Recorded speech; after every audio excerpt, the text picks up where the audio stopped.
مفيش اسرع ولا اخف ولا اطعم من مخلل اللفت. تعالي بقى اقولك المكونات بعد ما غسلناه ونضفناه كويس جدا. اللفت مغسول ومتنضف ومتقطع، بنجر مكعبات، بنجر متقطع نفس تقطيعة اللفت، ملح، ميه غليتها وسبتها لحد ما تبرد خالص.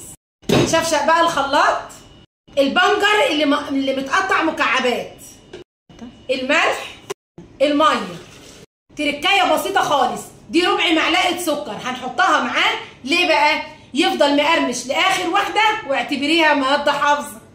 نفرمه بقى الفرمه المعتبره. يلا نعبي اللفت بقى.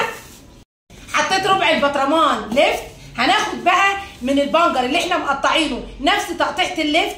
ليه بقى؟ لان انا عايزه اقول لكم ان ده فوائده كتيره جدا، اهمها بقى للي عنده انيميا. ننزل بقى بالميه، وبكده بقى خلص اللفت. مفيش اسرع من كده، مفيش اسهل من كده، مفيش مكونات بسيطه بالشكل ده، وفي خلال يومين بالظبط هتاكلي منه حاجه ولا اطعم. يا رب بقى اكون عرفت افيدكم. شير على قد ما تقدري، متابعه لو لسه مش متابعاني، بحبكم.